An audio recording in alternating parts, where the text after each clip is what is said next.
locality. Mr. Sanchez will make us the last report. Thank you for the invitation. My name is Arturo Sanchez from Venezuela. And my topic is about locality and non-locality in the modern physics. I mean, I made a review of these two concepts in the different fields of the physics. I'm trying to see what is the contradiction between these two important concepts. The online doesn't exist, but I will try to give you a definition about locally and non-locally. Next, we'll try to looking for this concept inside the classic electromagnetism. Another point is the propagation of electromagnetic signals with velocity over the light speed. I will talk about some topological and quantum effects.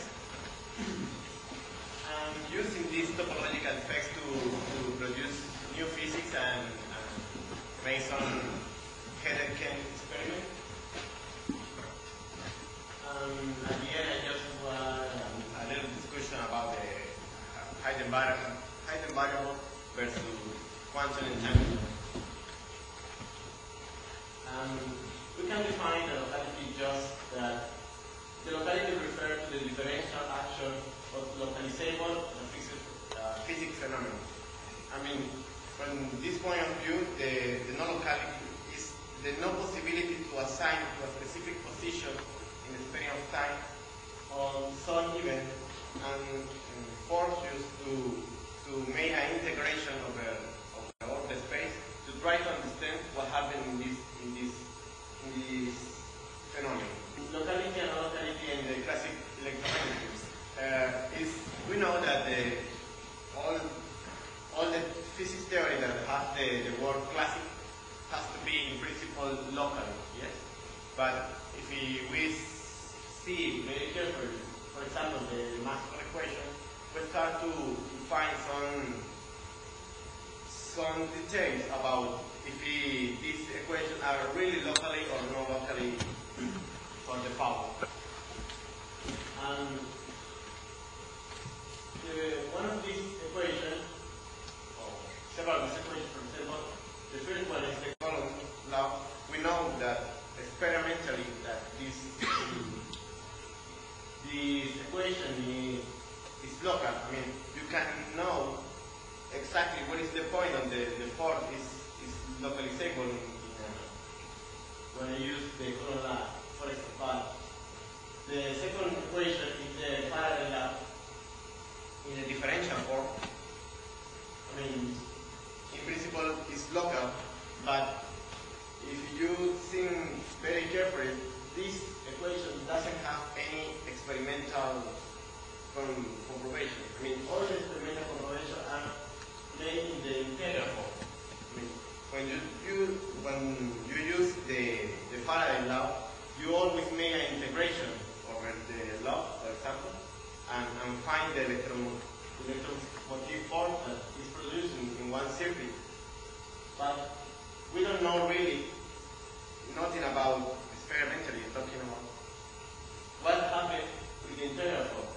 We can define the locally and non locally inside the electromagnetism like this.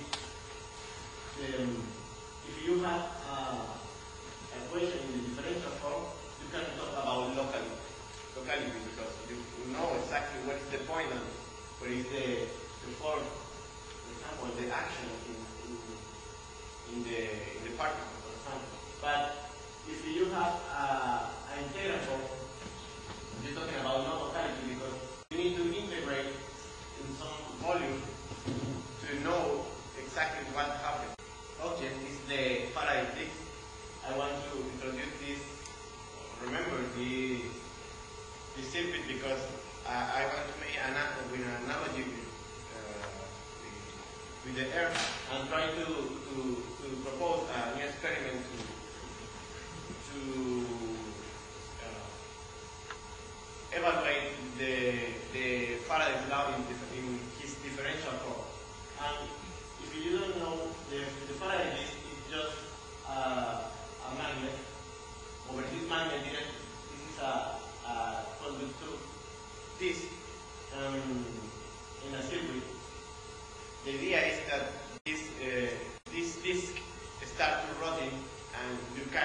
is moving with a velocity pass through the magnetic field, and using the Faraday's law in the differential form, the velocity of the charge and the magnetic field of the magnet, electric field that produces a current in the loop. We can now try to make an analogy with the Earth. In this, I have a very simplified view of the picture of the Earth.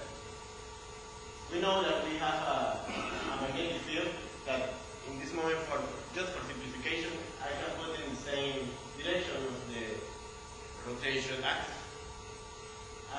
If you, in principle, put a charge in the surface of the Earth, this charge, in comparison with the Faraday's feels the magnetic field that the Earth has inside. Okay, if this charge is moving in the tangential velocity, okay, and find the magnetic field of the Earth, in principle, this charge has to feel an electric field, in analogy with the disc of Faraday.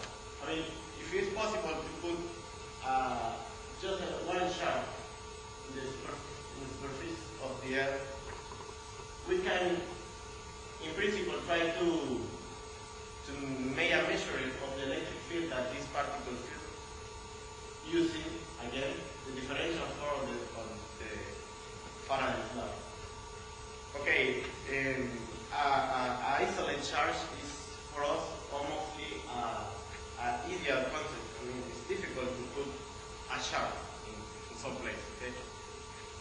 What is the idea? The idea is try to use a condensator. This is a condenser, sorry. Condenser is, I'm trying to make this experiment. If you put a condenser inside another condenser, I mean, the big one has a differential, a potential differential, and you put, and you can make it.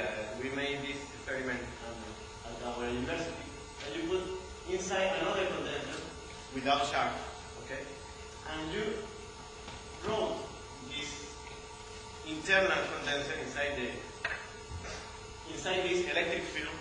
This condenser is charged because, in principle, you put the condenser in the magnetic field and may have a rod, and this condenser, the intender,